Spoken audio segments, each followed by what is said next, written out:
Good evening, everyone. Welcome to the Premier League forecast. Sorry for the delay. We have had a bit of a few technical issues tonight. Tonight we're joined by Luke from ourselves, obviously, LFC Daytrippers. Yep. Sam from the AFCB podcast. And Euan will hopefully be joining us soon from Talking Ballacks Pod. Look, it's a big weekend for Liverpool. It's massive. This is huge.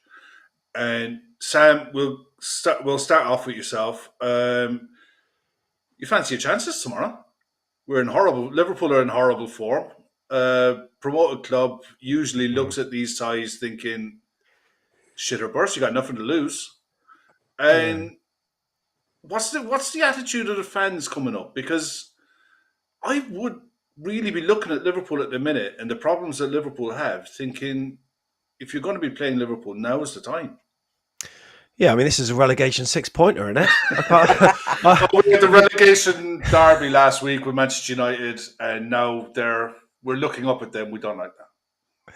Well, look, I mean, it could be a good time to play you, but equally it could be a dreadful time because we're expecting a reaction. It's going to come, and this is the ideal fixture for you guys to do it. But as far as we're concerned, I think this is one of the best opportunities we'll have to get 3 points at Anfield. Of course, we've had a point before, but look, we're also very realistic as well because whilst it is a fixture whereby we might be able to gain something, this isn't how our season is going to be gauged. Our season is going to be gauged on playing the other 13, sorry. So I think a lot of Bournemouth fans are looking at that, it maybe licking their lips a little bit. However, really, we don't expect much from tomorrow, but we're certainly going to give it a good go. Yeah, it might look like that I've gone about 10 years younger and about 8 inches shorter at the minute because Gav is on screen instead of being in the background. But like I said, we've had technical difficulties tonight. Hey, Gav. You all right there? Nice seat. And we're back. Like I said, it's been one of those mad nights tonight. But, I mean, how have you gauged your summer, Sam? The thing is with Bournemouth, the size of the stadium restricts the spending, so you have to be really creative in the transfer market. And we've seen what Forest have done. Forest have done absolute madness. In fairness, they've had to. How have Bournemouth gone about their business this summer? And is there signings in there that you're looking at thinking, wow, this is going to be interesting, or we're going to have fun with this guy, or are you a bit worried?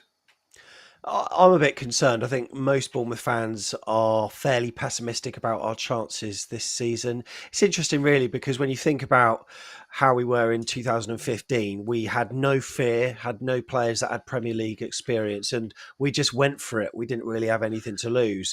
Whereas this time, it feels like we've got everything to lose. We've got a manager that got relegated with Fulham last time, who's going to be thinking, what shouldn't I be doing this time round? We've got players who've got Premier League experience, but they've also been relegated with us as well. So I'm just kind of concerned that we might be overthinking it, really. But in terms of the players to look forward to, our signings have been shrewd and have been very astute, really. I think they're more long-term signings, most of them, with an eye to if we did get relegated, which a lot of media pundits have us going down, which is absolutely fair enough, then the longevity in the Championship to get us back up. And it's almost building a strong Championship club, but also one that might be able to provide us with a chance to stay in the Premier League. So one of the key signings is Marcus Tavernier. We signed him from Middlesbrough for about £10 million. He's shown himself to be a great player, but really we've only had 1 out of 3 games to gauge him on, because when you're playing Arsenal at home and Man City away, we weren't on the ball much at all. Therefore, it's quite difficult to judge. I thought he did all right at Man City, one of our standout players. Also, a new centre-back that we signed from Feyenoord as well, called Marcus Senesi as well, about 15 million euros we signed him for. We were so short of centre-backs, and he was someone that came out of nowhere, really. But, the signs so far are good. He's still reaching match fitness, probably won't be available tomorrow, but certainly looking forward to seeing him long term strengthen up our defence, which is our weakest spot. Yeah, I mean, Senesi's been around for a while. He's been knocking around European football and Dutch football for a fair bit.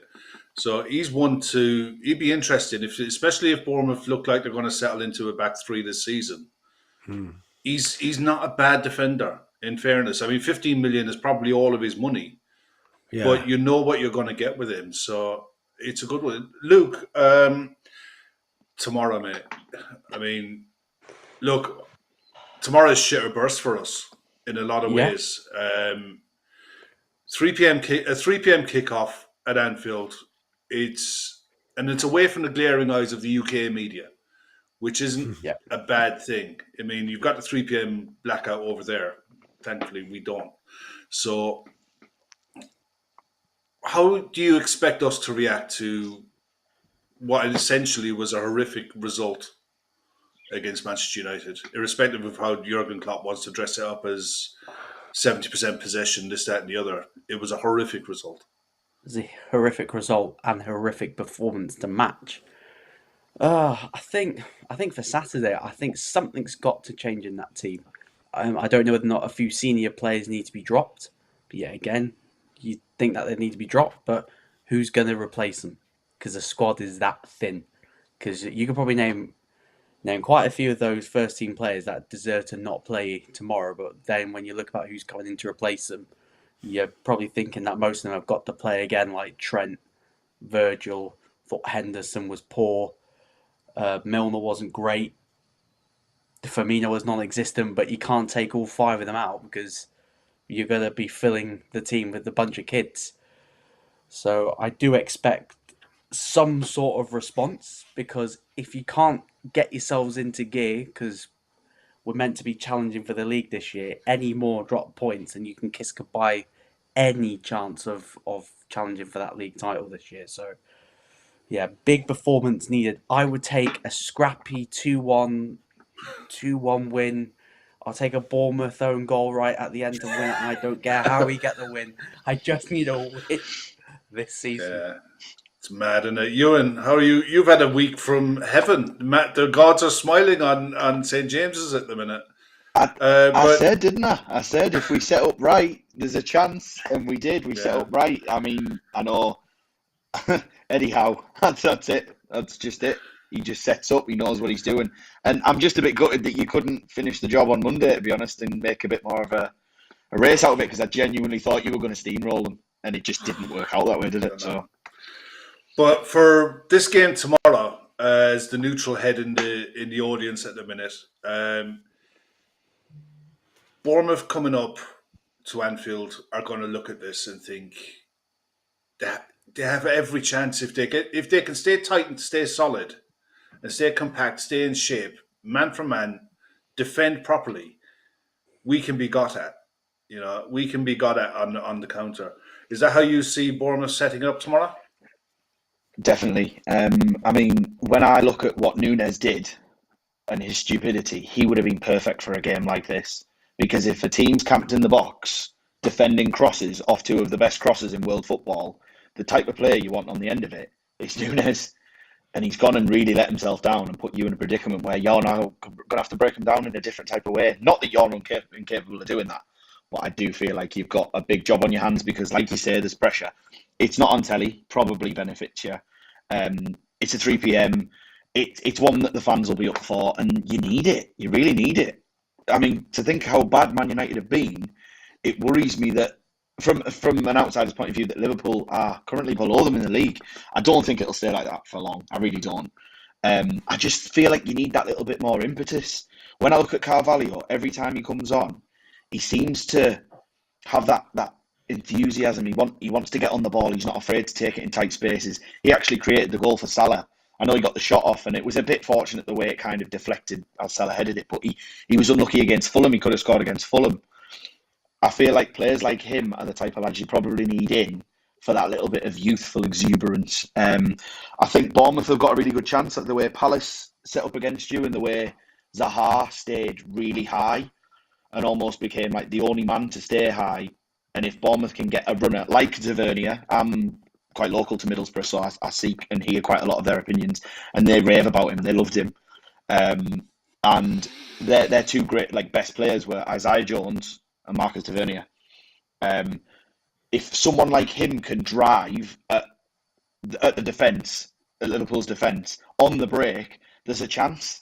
Solanke going back to his old club, it's there. I just feel like you'll have too much for them personally. I think it could be like a 3-1, something like that. I do think you've got too much quality for them. Fair enough. And Sam, what would be your lineup for tomorrow? And is there any? I mean, Dominic Solanke hasn't trained till today or late this week. Is it likely that Dom would be off the bench if he's available at all? Yeah, I expect so. I think he'd be on the bench. If we're in the game with about 20 minutes to go, I wouldn't be surprised if he was brought on. But with a huge match on Wednesday, I think he'll probably be saved for then. And it's a shame because we missed that explosive pace. I mean, Kiefer Moore's great at holding the ball up and stuff, but he doesn't really run into the channels. And we sort of, as soon as we've got the ball, it's recycled and it's, then it's with the opposition. That's the shame with Dom Solanke. There's better hold up play, and he's like a false nine, really good on the ball, knows where the goal is as well. And he is a big miss for us. But if you're going to miss 3 games, I don't think it's a bad thing that it's Man City, Arsenal, and Liverpool. So probably won't see him tomorrow. But in terms of our formation, I mean, we were 4 at the back last season. We're going 3 at the back with the 2 wing backs now, so effectively it's 5 at the back with the way that teams press us. But it'll be Mark Travers in goal. He's brilliant, by the way. He's absolutely superb. One thing actually on Mark Travers, because we have a 3-way fight for the Republic of Ireland for our goalkeepers. And they're all in the Premier League.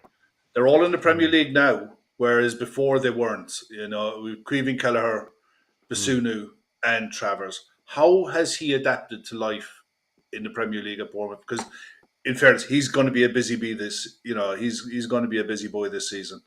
I like him a lot, to be fair. How is he with the ball at his feet? How is he commanding his box? And is he vocal? What kind of keeper have you got there? Yeah, he's very good with his feet. Actually, I mean, when he started out with us, he got thrust into the limelight a little bit when Aaron Ramsdale was injured for a game or 2 and he had to play Watford at home. I think it was. We lost 3-0 and he made a bit of a blooper in that one, but Ramsdale reclaimed the shirt. I think he was out through injury or something. But when we were relegated from the Premier League, we had Asmir Begovic for a bit, but then last season he was a constant. He played throughout and he was brilliant. It really developed him. It was interesting. A lot of Bournemouth fans were saying, well, he hasn't. I mean, yes, he has played a Premier League match where he was brilliant against Spurs, by the way. We won 1-0, but he hasn't really played that much. Maybe we should send him out on loan for some experience. And we were going to get Freddie Woodman in on loan, but that transpired not to happen. Therefore, he had to be used. And Scott Parker didn't have the resources to be calling on all sorts of goalkeepers. So we had to use him, but he took his opportunity really well. He commands his box. He is very vocal, plays out with his feet really well. His saves are unbelievable. It's weird. When we have a penalty against us, I wouldn't say I feel confident, but I do feel good knowing that it's Mark Travers in goal because we've had penalty shootouts before, like against Forest Green Rovers. I know that they're like second tier, whatever it was, but he saved 3 in a row. And he saved penalties since then as well. And honestly, he's really athletic, and I wouldn't change him for the world. We've got Barcelona's number 2 keeper on our bench at the moment, Neto, and he won't get in. Mark Travers is absolutely superb. Brilliant. Another one I wanted to ask you, obviously Dom Solanke, he's taking his chance at Bournemouth eventually. He really kicked on last season. It's harsh on him because when we got him, he was too young. It was too much too young. And what we needed him to be was what Divock Origi was, and to kick on. Yeah. It just wasn't his time. We thought we were getting really great money by selling him off to Bournemouth. As it turns out, in today's market, that's looking like a very good bit of business on your end.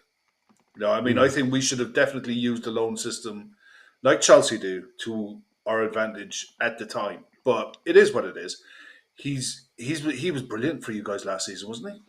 Yeah, scored 29 in the league, one in the cup as well. So yeah, like 30 goals, and he's really developed his game. I mean, under Eddie Howe, I mean, I know that Euan was talking about Eddie Howe, and Bournemouth fans still love him so much.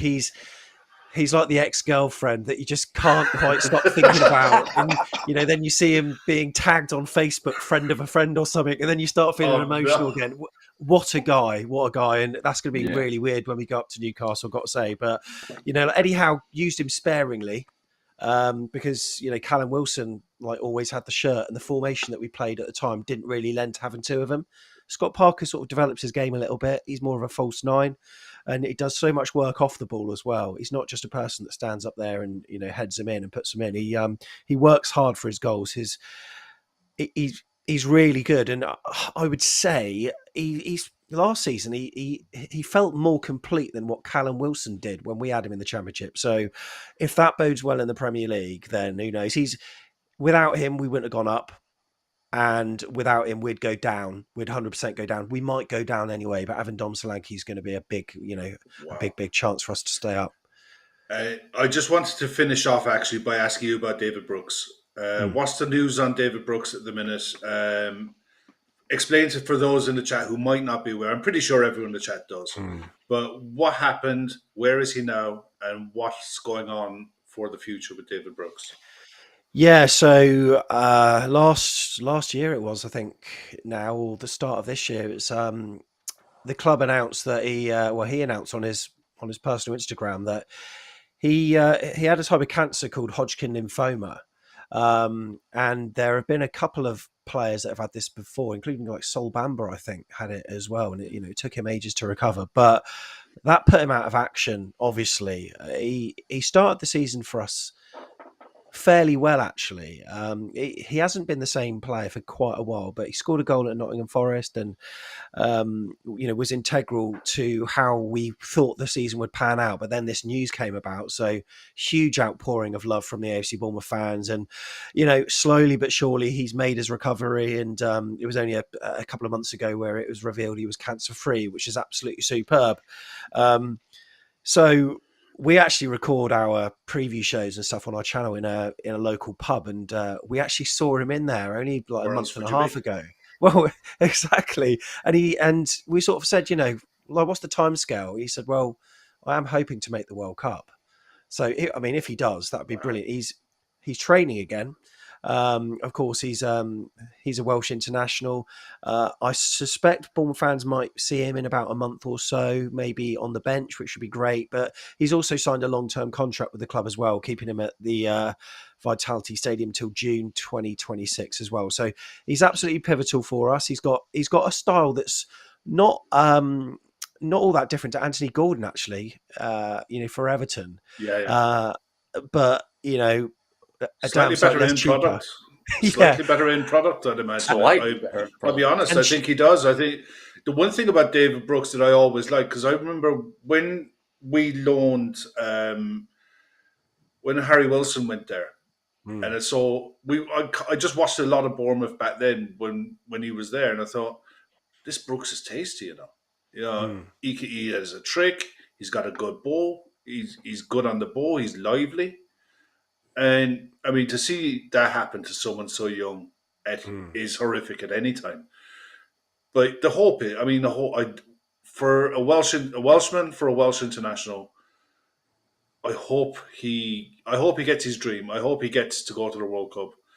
And the advantage with 5-sub rule at the moment is that if he can make the bench and he can make an impression, he can get some kind of match sharpness, match fitness.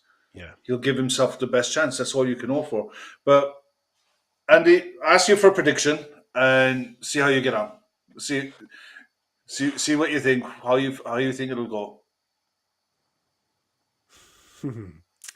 Right. Honestly, honest as the days long. Be as honest as the days long. You know what? I think that for Liverpool fans, I think that any win will do, and I've got a feeling that that's possibly how it will come. I think you'll win it. I'm not silly enough to say anything else, really. I think it could be maybe 2-0 or 2-1. But I'm going to go for 2-1. Be optimistic that we'll score a goal at Anfield. So there we go. I'll go with that. Score first. Everyone else is. Yeah. It wouldn't I surprise expect, me. the problem is, like, last time we played at Anfield, that was the pre-COVID game, and we did score first. It was very early on, and that's the worst thing that we could possibly do. If we want to take the lead, it needs to be in like the 70th minute or something, because we can probably hold on for about 20 minutes max, but no more than that. So yeah, I think we'll score first, but I think Liverpool will just be too strong. Right, Luke, what do you reckon? 2-1. What would you? What would be your lineup for tomorrow?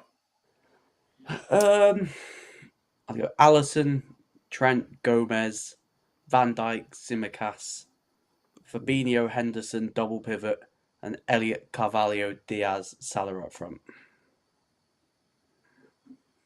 That's pretty much exactly how I would go. But It's not played we won't. 4-2-3-1 since December 2018. Yeah, we won't. So I think it'll be that person. I think it'll be the same personnel, but I think it'll be in a 4-3-3. And I want to see Mo through the middle. I want to see Harvey on the right wing, and I want to see Harvey on the right wing, and I want to see Carvalho in that left-sided central midfield role, making runs and trying to link up and get beyond the whoever's playing up front. If he can link up with Mo, try to create havoc. In the games he's played, he's made chances. He's given himself opportunities to score. And like Euan was saying, I think once it falls for this kid, anything can happen. I mean, Andy, you'd have seen a fair bit of him when he was in the Championship last year. It's like he's one of these kids, isn't he? There's a few kids knocking about in the game at the minute, and he's kind of like edge of your seat stuff, where he can do things.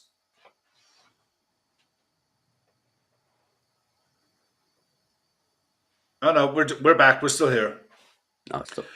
No, it's okay. Listen, Andy, I just wanted to thank you for your time. Andy has a long trip ahead of him tomorrow morning. If you want to explain to everyone where they can find you and what your plans are for tomorrow, and because it's actually really good. It's really interesting what you guys do. You've been confusing me because you've been calling me Andy for the last 10 minutes. My name's Sam. It's my fault. Sam, my fault. That's okay. It's my fault. I was so waiting sorry. for someone. No, don't I'm worry. So sorry, it's my fault. I do that so many times. It's unreal. I look like an Andy actually. So yeah, you do. Yeah. Sorry about that, Sam. Perhaps that can be my weekend name. But yeah. So our podcast is called Back of the Net.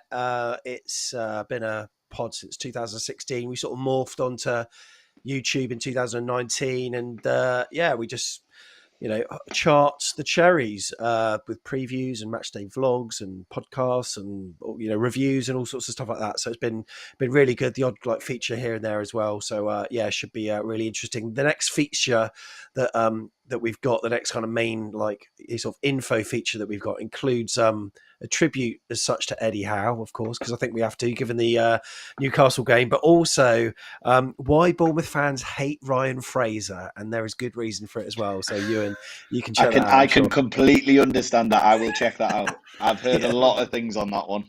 Fledgling bromance already. But you're doing a video log for the game tomorrow, yeah, on the trip up, what the Anfield experience is like from the away fans' point of view. Yeah, that's right. So we go out on your YouTube channel.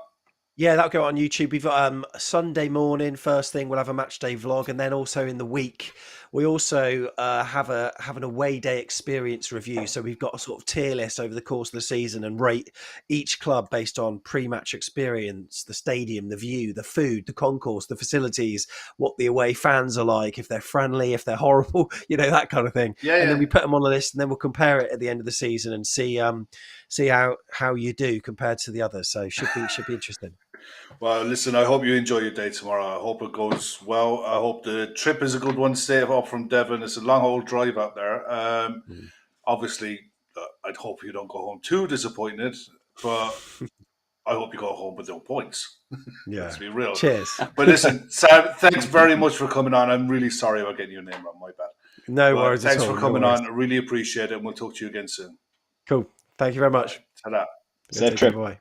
Cheers. Thank you. Safe trip.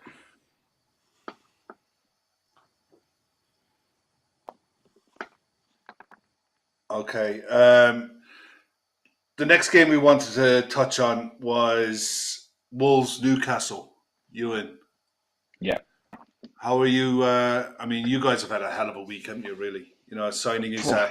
How's it Lashing gone that down up money. there with the fans? Say that again, sorry, Kev. How's it gone down with the fans? Because To be honest, I this think guy's a serious player. It's a measure of what that game on Sunday did for us, I think. I think Isaac wasn't necessary. From what I gather, we were in at the start of summer, he wanted extreme money, and so did Sociedad. We've seen Wilson go off with another injury, which is just so typical for him. I genuinely believe he is England quality. He just can't seem to stay fit. His fast twitch fibres just don't seem to like intense sprints. If he could stay in the box all game and we just pepper the box, he would get like 3 or 4 chances and probably score a couple a game. It's just he can't seem to last 90 minutes. So we had to act. And we haven't. I know João Pedro was mentioned, and I genuinely would have been very happy with that because he looks a very good footballer. But for me, Isaac was number one. I know there was rumours of Núñez, but I don't really think that was ever realistic, and I don't necessarily think he fits our system. Isaac can play across the front of the three. He's very young. He's that kind of right age where if Wilson was to start phasing out, he can start coming into the team. And when you hear what people have said who've dealt with him when he was 15, scoring, I think it was 16 goals in 30 games for his hometown team, and then he moved, and then he got the move to Dortmund, and then he went on loan, did very well at Sociedad in his first season, got 17 in 30, which was brilliant for like a 19, 20-year-old kid playing in the Europa League. And then last season he had a dip. But to be fair, at his age, I think that's to be expected. I just can't quite believe that after this whole 50 million budget for this summer, we've gone and spent 110 million. It's clearly games. It's brinkmanship. It's playing our cards close to our chest, not letting people know what we've got to spend, because otherwise it would be a real Newcastle tax, which is a real thing. It really is a real thing. Renan Lodi was linked at the start of the summer. Now he's gone on loan to Forest for €4 million. It's just a joke. Honestly, Wow. yeah. Wow. So it sounds like we were quoted €40 million. They're now getting him on loan. People see us coming, and I think someone like Dan Ashworth has definitely put the brakes on and said, "Hold on, this isn't happening." And Darren Eales is obviously someone who's built a club up from the bottom up in Atlanta and knows how to broker deals. So I'm really pleased with where we're at, especially after that game. It was brilliant. I mean, being behind the Trippier free kick. If you watch on the teleamp, you can see me. And we've had 4 Kieran Trippier free kicks at Newcastle now, and he scored 3 of them. Yeah, it's a phenomenal ratio, and I've seen some brilliant free kick takers, and you just had a feeling. And when it hit that side netting, my brother, his technique is right up there, isn't it? It's right up there. He gets that, and you've seen it for England. He gets that whip on the ball, and I just think he's the business that Newcastle have done is so smart. It's been so. Look at the grid. Well, look at the grid on my face. Yeah, it's been so well orchestrated. And you can tell that there's plans in place to move the club forward. But I mean, Chris, welcome to the show. How are you? How was the holiday? I'm good. I'm Andy. Andy. Hi, Andy. Oh, mate, don't start, for God's sake. Oh, well, mate, I'm looking at the screen here, and I'm not seeing any names. I've watched the last 5 minutes, and I've been howling. Girl, I've got away for a couple of weeks, and you can't remember anyone's name. Mate, answer the damn question. Holiday was good. Didn't think it was sport. It was the Palace game because that was shite. Yeah. So it's becoming a theme. Newcastle United, Man City last week. What did you make of it? It was the first time for a non-Liverpool game that I was literally edge of my seat, wishing a side on, and it goes to I honestly thought for the first time a side has gone after City and took the game to them. And we've been begging sides to do this. More sides do. I mean, the only other side I've seen do that to City is Palace. Palace have done it against City for the last 2 years. They actually have a go at them. Because Rodri's brilliant, and he is brilliant. But he allows the other lads in the midfield to cheat a little bit to play higher up, which is why City have, it feels like 10 men up front. It's horrific. But when you get behind them with Laporte not being there, Diaz must be carrying a knock, so I'm surprised he wasn't starting. Ake and Stones aren't the quickest. Stones, especially against pace, is liable to dive in. And St. Max just had him on toast. That's if that was Trent, we'd be seeing compilation after compilation after compilation of him getting ripped by St. Max. Walker's a good defender. He turned Walker inside out. And that's the frustration. You may have said this a few times with St. Max. I like him because he's a bit of a maverick, but he's never consistent enough for me. Whereas in that game, nearly every trick, there was an output, whether it was a clever pass, it was a clever cross. And when it all clicks together, he's a nightmare. And I mean that as a positive. You just don't want to deal with him. But we have seen the other games where he does all that and it doesn't come off, which, look, that's sometimes the frustration of a winger. But if he keeps that sort of level up, Newcastle can be even more difficult to play against. And look, the lad they've just signed, Isaac, just really good. But Yumi said this, probably when Newcastle really got the takeover, was do we do the mistake City did, which was go on by all the big names, Robinho's, or do we do what City did? Yeah, or do we do what City did 2-3 years later, which is buy very good players under 25 who you can start to build a team around. So they either sell them on to build the next in, or you build a team around. City did it with Kevin De Bruyne, where they bought him at 22. He's there. You do it with, they've got I can never pronounce the Grimace centre mid. Bruno Guimaraes. Bruno. Yeah, Guimaraes, brilliant, absolutely brilliant. Could play for probably most sides. Right age bracket. He's not looking for a quick payday because he's at that age where he made perhaps what he saw in for Newcastle said this is my stepping stone to Real Madrid. But if Newcastle keep developing, he might go, I'll happy where I am. I get good money and we'll be competing. So look, but the key thing for them was getting the guy from Brighton as their director of football. Brighton, to be fair, have sort of carried on just making really good business. But that's the sensible thing to do is get somebody in with a plan. So yeah. Luke, Wolverhampton Wanderers have their own maverick in Adama Traore. And for all of his flaws and all of his negative connotations that go with him, he played in the week and apparently he was brilliant. His goal. I saw his goal on Twitter. I thought, oh yeah, that's great. Yeah, I won't see that for a few more months. Apparently, in game, he was really good, and he's the kind of player. I think I watched Wolves last week, and it was the same Wolves. They're really good up to until a it gets point. to the final third, and it's like, oh, we don't know what to do. And I mean, how do you see how Wolves can? Because I got a thing with Newcastle. I'll talk about it later. But how do you think Wolves can get at Newcastle, can hurt them? Because Newcastle are very solid. They're a difficult side to score against, contrary to what Man City showed last week. Yeah, it will be interesting because when Wolves played against Spurs, they played with I don't know who they played up front. I think it was switching between Podence, Neto, Guedes, and they had Jimenez on the bench. So to play Newcastle, I would imagine that Jimenez will play up front because the false nine against Spurs didn't really work at all. So I think the way that Wolves are probably going to get anything out of it will be through set pieces. I just like they are struggling for goals. Like they are lacking for goals. Everything, defense, midfield, great. When it goes to striking up front, heavily lacking. Because I don't think Jimenez has really recovered since he had his skull injury. And Euan last season was good, not great. He went on a little purple patch. Didn't really do much. And then Traore spent the last half of the season out at Barcelona. So whether or not he can regain that form he did a couple of years ago, then I think I can only see Newcastle winning this game. Because Wolves are fairly toothless at the moment. Euan, you guys got 2 games back to back in really quick succession. You play. I think this game's on Sunday. You're playing us Tuesday night. How do you think Newcastle approach those 2 games as a pair? Do they concentrate and just play your normal first 11? Does he mix it up, or how do you think they'll approach it from that point of view? From my point of view, I would prioritise the Wolves game. Eddie Howe, I just can't see doing that.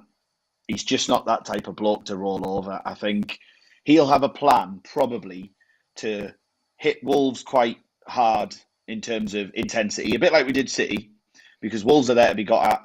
I feel like the back four, back five thing that I spoke about last week, I still don't think they're quite there in terms of how they set up.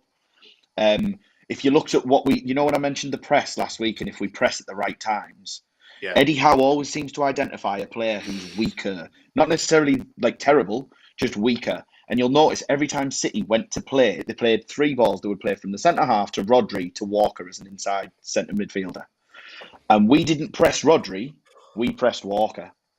And we got so much joy out of doing it. I feel like Eddie Howe will find some sort of weakness. He'll probably try and get Joe Linton to get on top of someone along the lines of Neves, because he dictates the play from deep, and hopefully get Bruno to try and match Núñez, because Núñez is a brilliant player. I think he'll probably try and get the win there and then go to Liverpool and think, right, maybe we'll try and utilise Maxi in the same way we did against City and try and hit you on the break. Because if you look at what Zaha did, that's kind of what Maxi's capable of if he's at his best. So for me, I think Wolves has got to be the priority for us because they're the team in and around us. But I do think he'll have 2 complete different setups. And I think also he might start Wood against Wolves and then put Isaac in against Liverpool. Keep your powder dry on the latter, because we'll get there. Don't worry. Yeah. Okay. Chris. So I believe we've got to go for Wolves and probably try and look at being more pragmatic against Liverpool. Okay, Chris. How do you see this one going? Is it a case that, because I honestly think Newcastle have to target a European finish this season. I think with the money they've invested, and I think they're no better or worse than where West Ham were last year, and West Ham were very much in the shake-up for top 6 for a long, long time. And I don't see why Newcastle can't achieve that, at least. These are the type of games they have to be getting 3 points from, though. Yeah, I think for Newcastle, if they're going to get top 6 or... it's top 7, isn't it, for Top Europe, 7. Top 7. I think the signing of Isaac gives them more of a chance because Callum Wilson's a really good striker, but as Euan's already said, he can't stay fit. I mean, I think the poor lad had 2 ACL tears at Bournemouth. So it's just unfortunately he's one of those players that he can't quite stay fit. He probably should play Liverpool, to be fair, because he'll fit in perfectly. But if they were going into it, still looking at Chris Wood. Chris Wood's a good pro, but he's not the level I don't think that Newcastle need to get into Europe. Isaac, if he settles, gives them that something. It certainly gives Newcastle more of a fear factor because you look at what you've got there, and then also to us, it takes the pressure off Callum Wilson because you have to rush him back. All right, there's a quote there. I just want to get to this a second from Lannon. Klopp on Liverpool's pursuit of a midfielder. I know we have had discussions since it all started, and I am the one who said we don't need a midfielder, and you're right all along. I was wrong. Okay. Yeah, that's true. Yeah. David Lynch and Dave Maddox are all tweeting that. It's all come out at 10:30. So that's from the embargoed section today. Yeah, but there's a long way to go. That sounds sarcastic when it goes, you're wrong. No, not I know, wrong, but you're right. I haven't seen the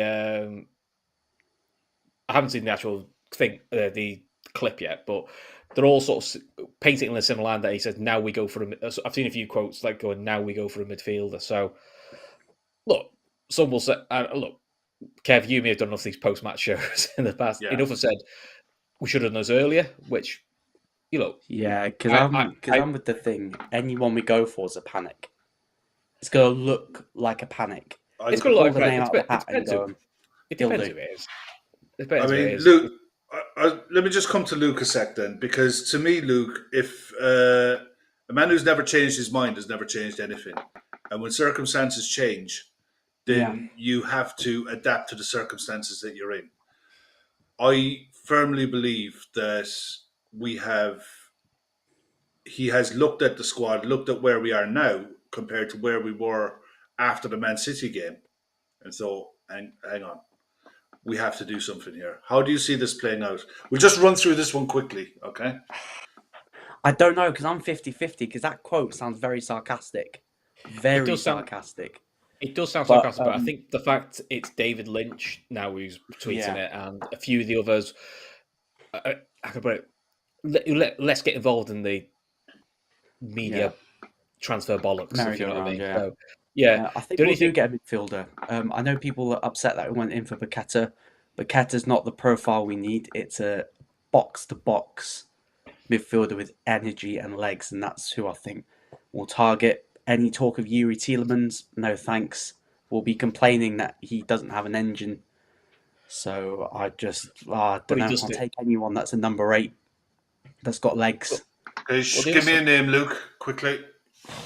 Caicedo from Brighton. He's made the most tackles so far this season in midfield. We are missing some bite in midfield. Interesting shout. Chris, have you got a name that you want to throw in the mix? I haven't got a name, but I messaged you earlier, and I was just being mischievous more than anything else. But I've joked saying this is going to be like the January transfer window a couple of years ago. We tried to sign 3 centre backs on the last day. Todd Cantwell like that. Yeah, it'd be some. I'll try to work out who's going to be the new Kabak. Don't you? What, Euan, you watch the market as well as anyone else. Yeah. Should we be shopping at Leicester? Your mate on your podcast, Jack, would be climbing the walls, but at the same time, I know. what's the impression you're getting on Yuri Tielemans and what he could offer? I think Tielemans, you've got to bear in mind, Luke, and I know what you mean about the engine. He plays so many games. I think he played something like 46 games last season.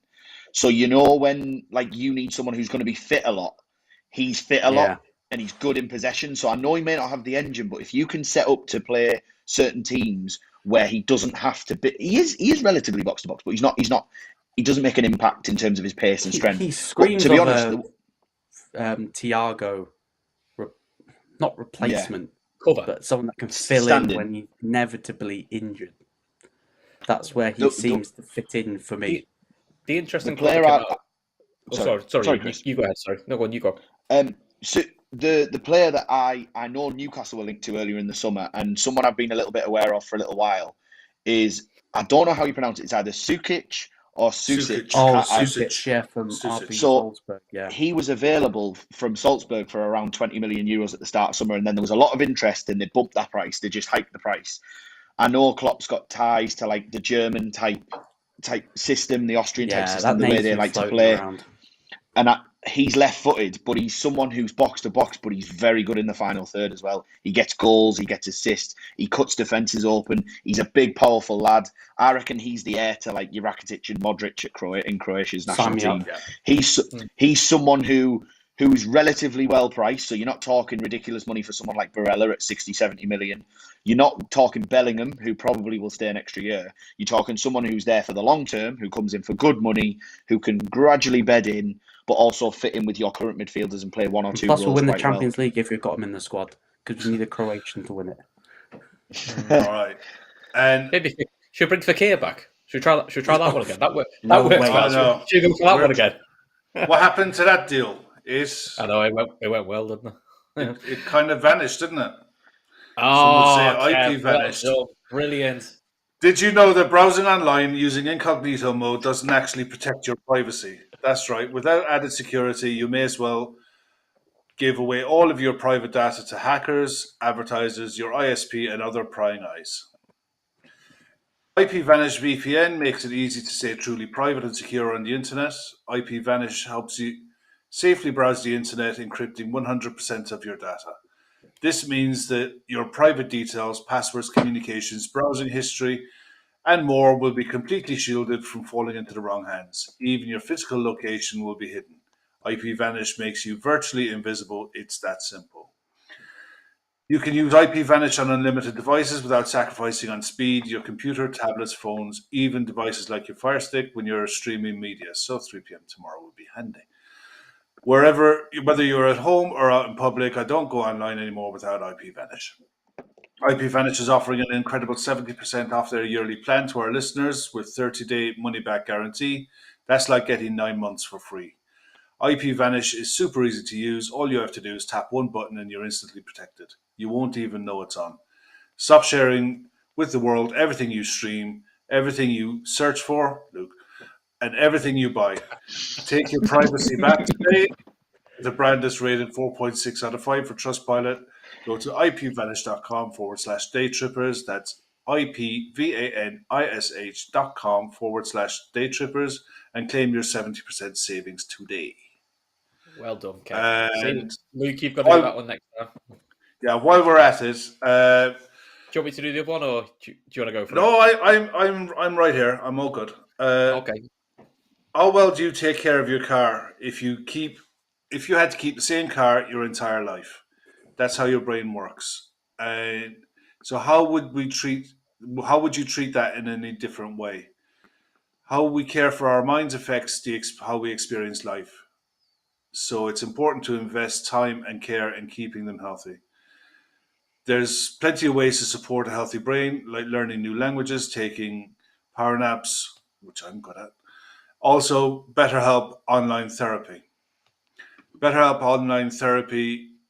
A lot of us know someone who needs, at certain stages of life, who could do with someone to talk to.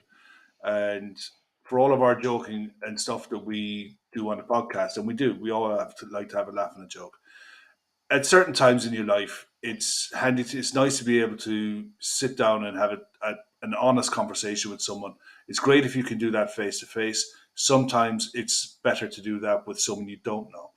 And this BetterHelp offer an online therapy that offers video, phone, even live chat therapy sessions. You don't even have to see anyone on camera if you don't want to. It's much more affordable than in-person therapy. You can be matched with a therapist in under 48 hours. Our listeners get a 10% off their first month at betterhelp.com/daytrippers. That's BetterHelp, HELP.com/daytrippers. And guys, we always joke about with stuff that with football, and it's a game. We love it. We're really passionate about it.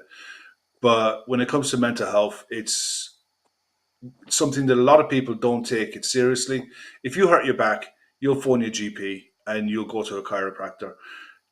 If you're not feeling yourself mentally, pick up the phone, make a phone call, talk to someone. It's always worth that than some of the alternatives. All right. Any road. Back to the fun stuff. That's the bills paid. It's the bills paid for today. Now, Euan, you saw Man City firsthand, and we've already seen Crystal Palace firsthand. They're meeting tomorrow. We'll start off with yourself, Luke. We'll start off with Luke this time. No Zaha for Palace. How much of a hurt is that? I think that's going to be a massive downside for Palace, because every time Palace have got a result at City, it's usually through Wilfried Zaha on the counter attack. So it'll be very interesting to see how they're going to set up. And plus, this time around, no Conor Gallagher, which I think made a massive impact at the Etihad with his energy just to get up and down the pitch. So I think it's going to be not having Gallagher or Zaha is going to be a massive minus for Palace. But I don't know. I just got a feeling that Palace might be able to even like nick a draw, because I know City picked up a couple of injuries at the new camp for that charity game. I think Ake might be out. Calvin Phillips picked up something, and then a couple of other youngsters. So it's gonna be a tight game. I'd expect City to have 80% of the ball, and it's going to be up to Palace for when they get very limited amount of possession is to really make it count on the counter. So it's going to be a difficult game for Palace, but I'm just hoping that they're going to pull out something. Just pull out a 0-0 or a 1-1. I'll take any sort of positive result for Palace at this moment in time. I'll be honest. I like watching Palace and how they go about their business, Euan. They're one of these sides that know how to master the counter attack and play to their strengths really well. And you guys took advantage of that and pressed in the right areas and attacked City in numbers when the time was right. I think Palace are very capable of doing that as well. What about you? What about yourself? What do you think? The key man for me at the weekend has to be Eze. The way he carries the ball, the way he drives Palace up the pitch, I think he's different class. I think he's a top 6 player in the making. I think he could play for a team in Europe. He's just had a really bad injury, and obviously he's now returned from that, and it looks like he's getting his rhythm back. He's going to be vitally important in the same way Joe Linton was for us. So Joe Linton can hold people off, like drift past people and just give it to someone dangerous, like an Elise. I know Zaha's not playing, but Elise is dangerous. If he is the alternative, he's not a bad alternative. He's just a little bit more inconsistent, I would say. The other player who I think is really important for how Palace are going to play is Anderson. Anderson's a very progressive passer. We have Botman and Shah. Shah's our he breaks teams down in terms of the way he looks for passes forward. And Botman can do the same, but at the minute he's like the big guy who's meant to deal with the forwards. Gay needs to do a job on Haaland, which is a big ask because he's about 6 inches I just taller. need Anderson to get him sent off.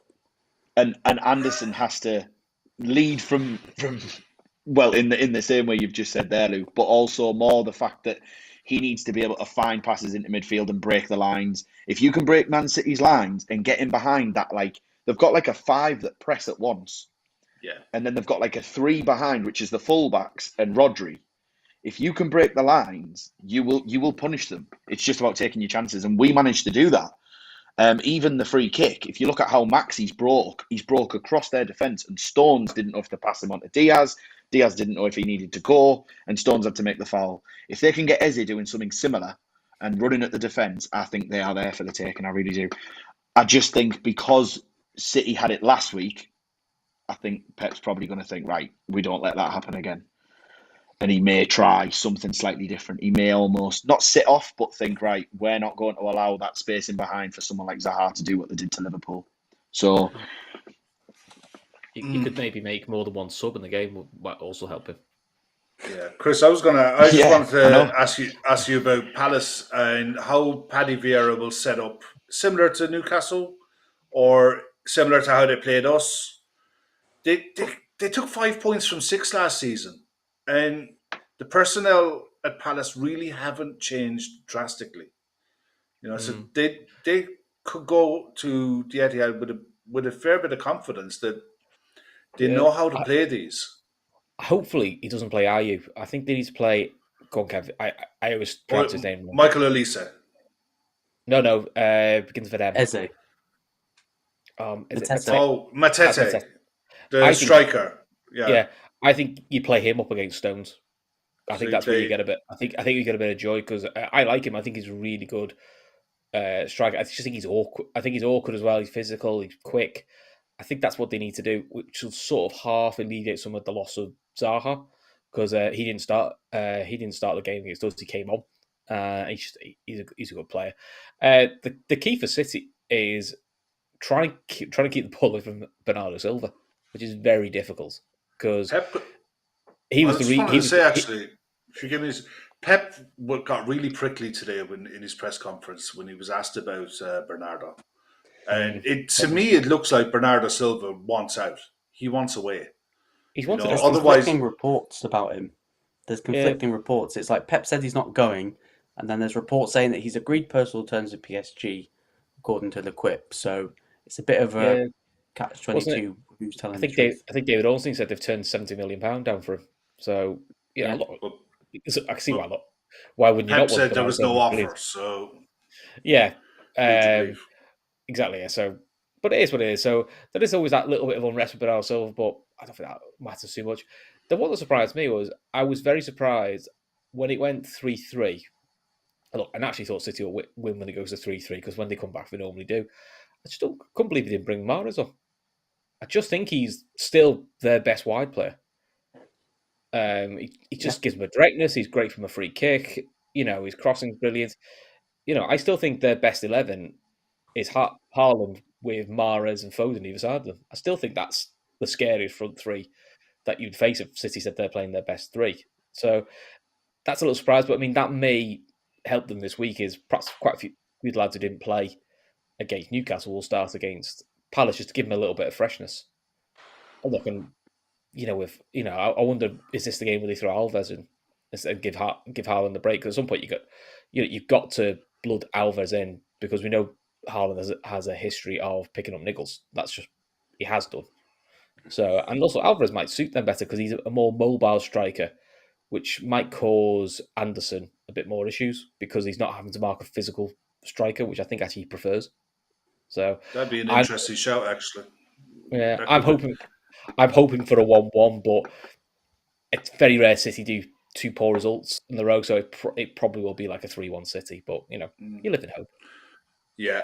One thing, I forgot, and it's my fault. Luke, Newcastle Wolves, predict the scoreline. I'll go 2-0 Newcastle. Euan, what are you hoping for? I'm not quite as confident as you, Luke. I think you're giving us a lot of praise.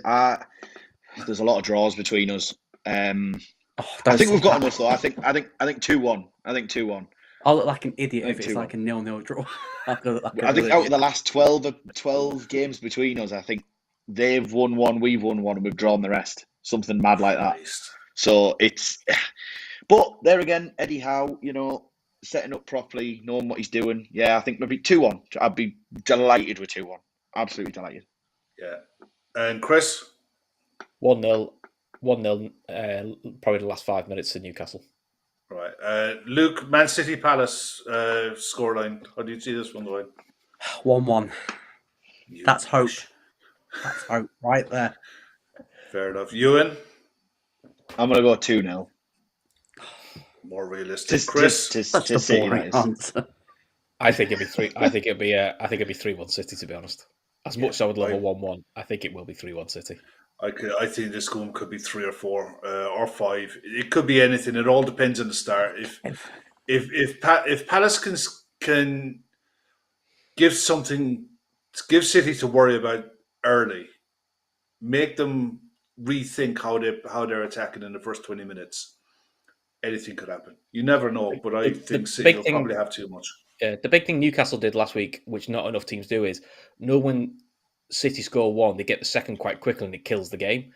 Newcastle kept it at 1-0 for a good 20 minutes just to create a little bit of doubt. And that's always probably been the small Achilles heel of Liverpool and City is, they like to get a 2-0 lead early because then they can control the game a bit more. The longer it stays at 1-0, there is always that little bit of panic that appears. So there is a it's not really a blueprint. There is a way of getting a point at City. It's just not very easy because they're very good. I've kind of messed up the order, so Gav is going to have a go at me after. But before we get to Liverpool Newcastle, which is going to be the Tuesday night game, normally we do the 4 games from the weekend, but with the way this week is falling, I think it's silly not to talk about Liverpool Newcastle. One thing as well, details on how to join our Telegram app are in the YouTube community section page. If you're not in it, please get involved. It's great crack. It is absolutely brilliant crack, especially in match days, transfers, all gossip, just general people who are normally in the chat here will be in the Telegram group, and it's free. It's easy to get into, and it's a really nice community to get involved in. There's no drama. There's no hysterics in there. It's just 100 and odd people having good chat with each other, and it's all good natured. So please do get involved in that. But the fantasy football, Gav will throw it up there in a sec. One of our regulars on the chat is absolutely flying it. Megan McCallion is in the top 10. I think Megan is up in 4th at the minute in our fantasy football league and putting the rest of us to shame completely. Oh, yeah. Yeah, there's Megan on 214 points, absolutely flying it. James Edmonds out on 227 is doing really well. Do you think we should get Megan on 222? I definitely think we should get Megan as our fantasy analyst. We'll sack Luke. Oh no, sack me at the minute. Mine is absolute garbage compared to what we made Luke the analyst. Luke's the analyst for a fantasy football. Even though I barely play the game. It's because you're better than me and Kev. It's still early days with the fantasy football. And the one good thing at the minute, the league is still really tight. There's going to be lots of changes. And in fairness, I think you look at the league and the people who are probably taking this really seriously, they've hiked out the Liverpool players that were in their side because they're expensive and they're not returning points, and they've made smart changes. So no, Owen, it's not his a donut. But no, look, I just think it's early days yet, but you can get your last substitution in. I don't know. I don't think the cutoff isn't until tomorrow, 2 or 3 hours before kickoff.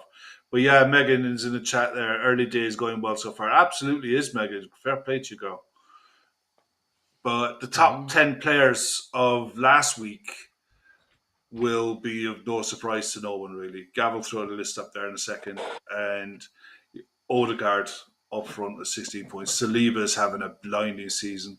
Harrison, Rodrigo for Leeds. Leeds beat Chelsea.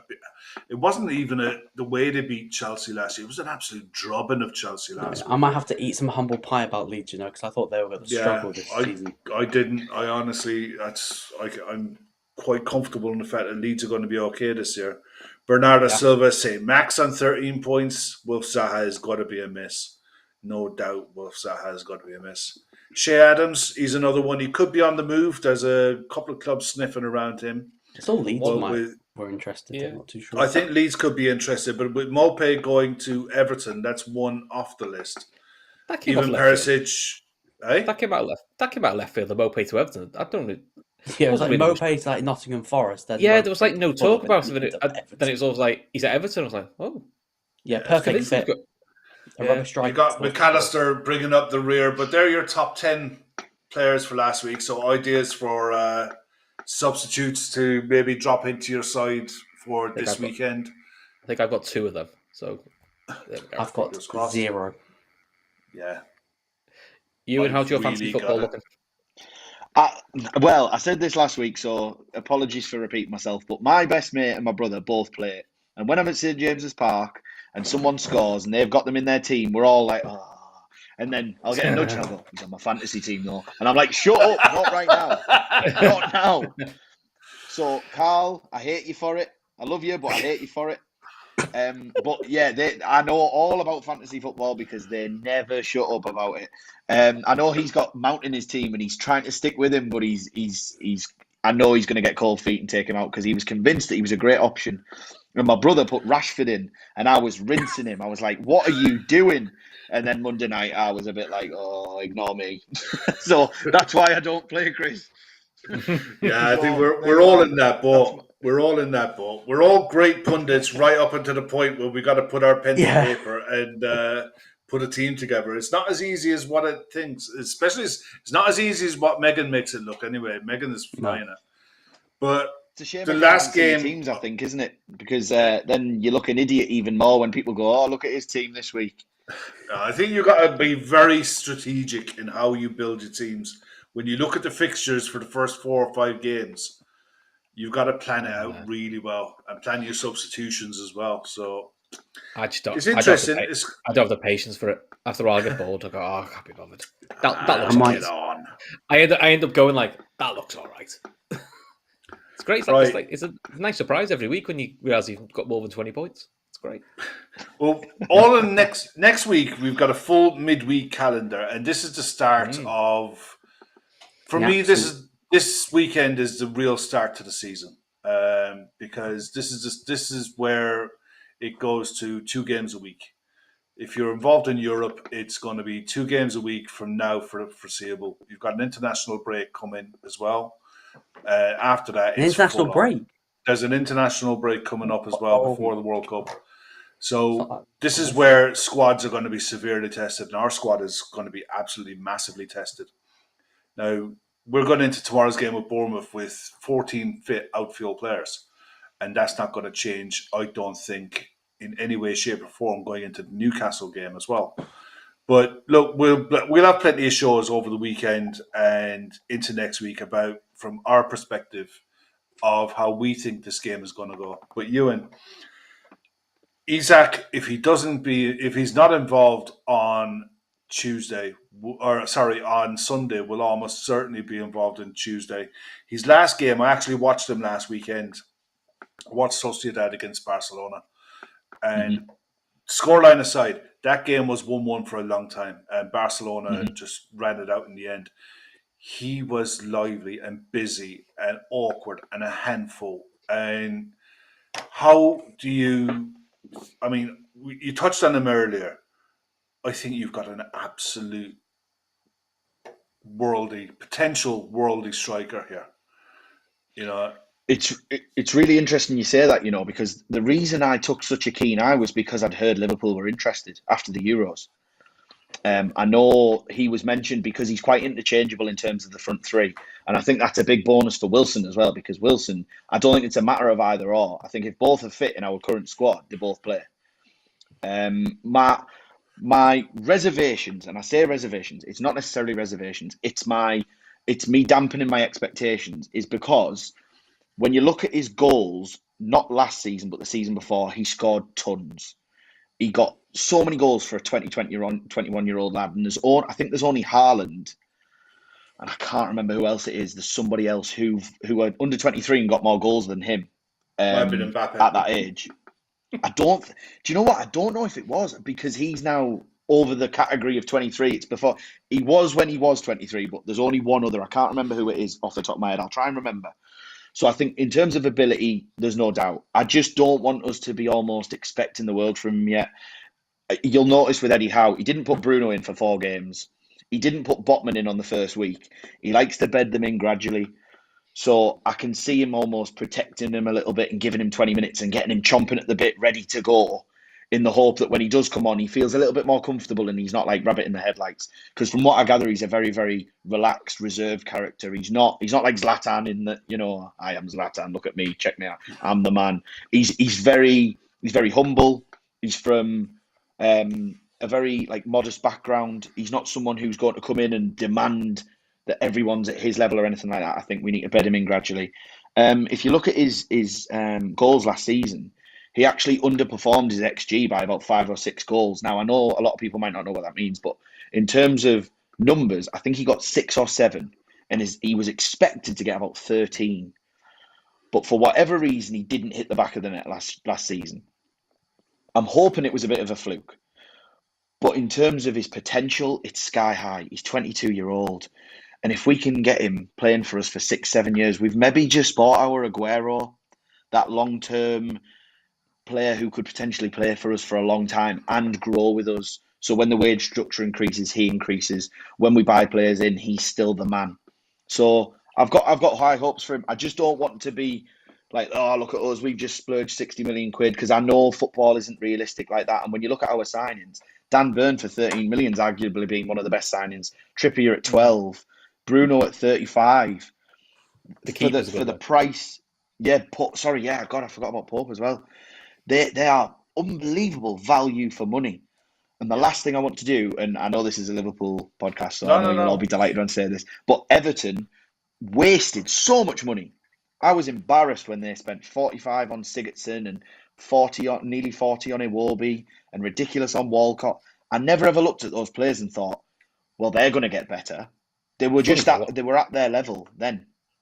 It's funny though. So we've got. Oh, it's hilarious. I hate them. They're the Scouse Mackhams. We call them the Scouse Mackhams.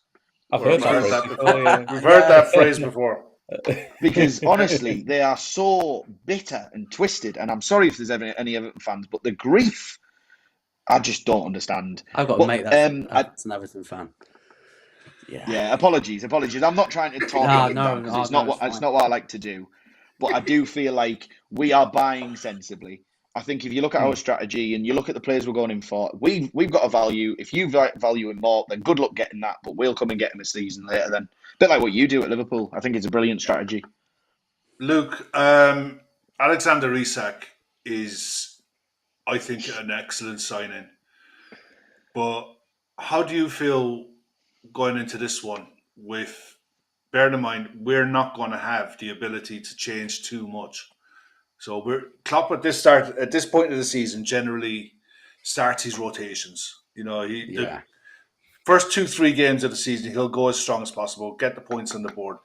then when the games start coming to a week, you'll start seeing 3 and 4 changes on virtually every matchday squad. Be it one at the back, one in midfield, one up front. You'll do 3 at least, sometimes 4. He doesn't have that luxury now. Newcastle are going to be a problem for us on Tuesday night, aren't they? Oh, yeah, they're going to be a massive problem because I can imagine that their midfield is probably going to be better than our midfield on the night.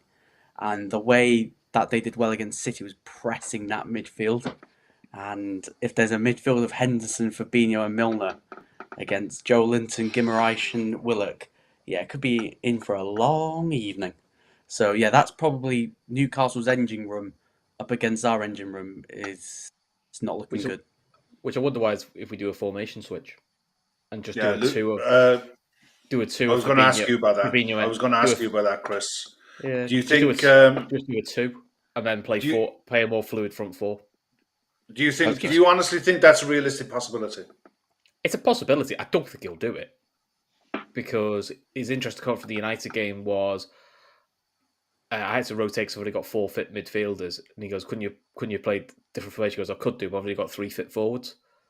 I just thought he could do it. The problem is at the moment is if he does that, a 2 and a 4, literally the only person you got coming off the bench is probably Firmino, and then the centre mid who misses out, which is hardly inspirational.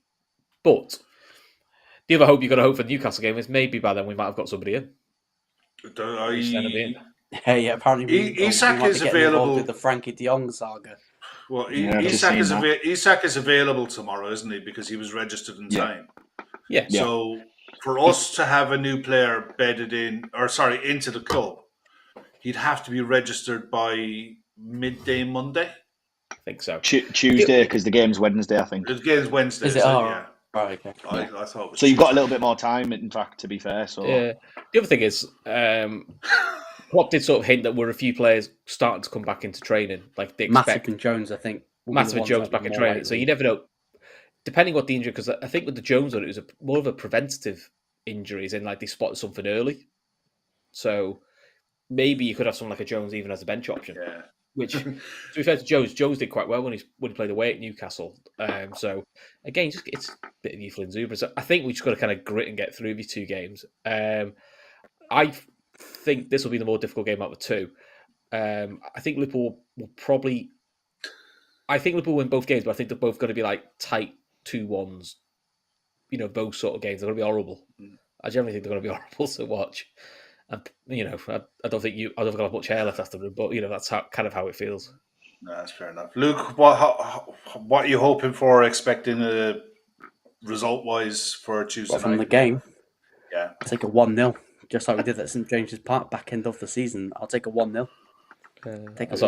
Hold on. I've just seen Jack's comment. Sorry. Yeah, Jake is very clever. Apparently, I honestly thought the game was Tuesday night, but apparently I'd be doing a post-match reaction to Shamrock Rovers on Tuesday night. Chris is doing it on his own on Wednesday. Oh, you don't want to do a show me on me. Sam Tandy's actually made a really good point there. Liverpool play better when we play every 3 or 4 days. He is right. That's when the squad's bigger, not when it's... We do like a rhythm. Yeah, but I honestly think the players get bored when they're going in. They're playing once a week. They're going in training for 4 or 5 days. They get bored. And if they're playing 2 games a week, you're not on the training pitch as much. You might be doing little bits, but it's mainly going to be warm down sessions. It's going to be more about match fitness through playing games. This slow and poor start to the season might stand us in good stead.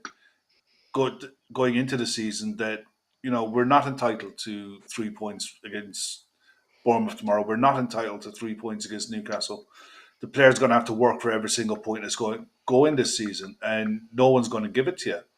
But Euan, on Wednesday night, it's got all the games are televised. They're all on BT Sport through the week. But if you were to give your score predictions and what you're hoping for out of Newcastle coming to Anfield, given the start that you've had and how you're playing at the minute, It's one of those, and I think Eddie Howe was he was so spot on when he said it's a measure. It's a measure of where we're at, how we're doing. the way we're playing, are we able to implement it against the bigger teams, the more complete teams, because there's less weaknesses? Clearly, we did that at City. We were at home, though. I mean, our atmosphere at the minute is just, it's unbelievable. It's amazing to be a part of. And it's one of them where if the ref gives a bad decision, it might not even be bad, but it might get the crowd going. We almost pulled them over the line. I don't know if you saw when Bruno chased down the line on a yellow card, and I was like, do not dive in, do not dive in. And he made the tackle and he got up and he celebrated as if he just scored the winner. That's the type of fight we've got now. So I would love us to just compete and be in the game until later on, because the last time we played you at home, admittedly we didn't have some of the players we have now, but you could have won much more comfortably at St James's. It wasn't a 1-0 game, in my opinion. We were on a very good run, and you turned up and almost killed us. Really, you didn't need to get out of third, fourth gear, and Diaz was unbelievable. I rate him so highly. So for me, I just want to be in the game. I want to cause you problems. I'd actually look at maybe targeting Van Dijk as well, because there's something about him this season that I don't think he's all of a sudden dropped. But he didn't commit on Zaha. He gave the penalty away against Mitrovic.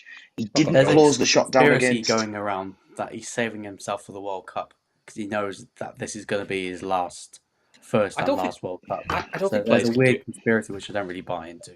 Yeah, I don't think players can do it. I just think he's hit bad form. Unfortunately, at the wrong time. I think he's fatigued. I just think he's fatigued after his ACL injury, because as soon as he had his ACL, he was back played like over 50 games. He did, but then he needs to take he had one of the longest summers out of over, because he literally played one game for Holland, and then that was it. Then so he had to go 3-4 weeks off compared to which most other players haven't had. So I don't think I think it's nothing more than he's in bad form. Unfortunately, not only is he in bad form, so is Henderson, so is Fabinho, so is everyone. I think apart from probably Carvalho. Yeah, listen, I think confidence plays a massive part in how we play, and trusting the guy next to you to make the press and to trust him to be able to go and everyone to go at the same time is huge. And if that trust or isn't there through form or whatever, any reason, it doesn't matter what it is, how slight, it throws everything off and you can get exposed. It's going to be a cracking night. It's going to be an absolute belter of a night. I think what you did very well, which I don't think you managed against Palace, but I think will be more slick, is when we played at St James's, I think you caught us offside something like 11 or 12 times. Your back line was unbelievable in terms of its structure. And if we did get in behind, Alisson was there. I remember Chris Wood got through and Alisson smothered him. It just feels like that cohesion maybe hasn't quite been there, and it's a little bit of ring rust. I think if you get that right, us trying to play on the break, which inevitably we will if we do play Isaac, if we do play Almiron, if we do play Maxi, that'll be where we try and get at you. And I can't see you being that poor again. So for me, I just want to be in the game. I want to compete. I want to make sure Bruno does what he's best at. I want Joe Linton to be at his fighting best. And I hope Willock turns up and tries to get at your defence if we do manage to break. But I do think I'll say it again, I think it's probably a 3-1 to you. Heart, maybe a 1-1 if we manage to get the strategy right and we turn up on the day and everything goes our way. But I do think it is a Liverpool win waiting to happen, to be honest. Well, look, in fairness, we need 6 points out of these next two games to just kickstart our season. I think that people don't. It'll be tomorrow's atmosphere is going to be really huge. It's going to be really huge to see what the 3 p.m. match day going fans feel about how things are, because they'll let it be known if they're not happy. And it's up to the players to get them off their seats and to get them going, and that's all we can hope for tomorrow. But listen, on that note, we'll knock it on the head. We've kept you until nearly 11:30. I just wanted to thank Sam for earlier on for coming on, and for Luke, for Euan, and for Chris. Euan, where can everyone see you? Don't forget Andy. Don't forget Andy. Talking Ballacks Podcast. We're on Spotify and we're also on YouTube. Hopefully we'll start getting more guests on from other channels a bit like yourselves, because the interaction's great and it's really nice to get a point of view from outside. I try my best to see as many clubs as I can and understand what the workings, but it's much better to hear from you. And I love being on. It's brilliant. It really does feel like I'm able to talk to real football people, and it's nice. It's not just people saying throwaway comments and YouTubers who don't know what they're talking about. And so when I listen to you all speak sense, and it's a pleasure. So thank you for having me. Really do. Absolutely our pleasure. Luke, if anyone hasn't seen your watch along from last week, is it up on your channel? The clips it's up on Callum's channel, the Sanderson Show, for our watch along for the UFC. Yeah. If you haven't seen it, go and watch the reaction for the Leon Edwards KO of Usman from Luke. It is priceless. It's well worth your time. It's floating around on Twitter as well. It is definitely floating around on Twitter.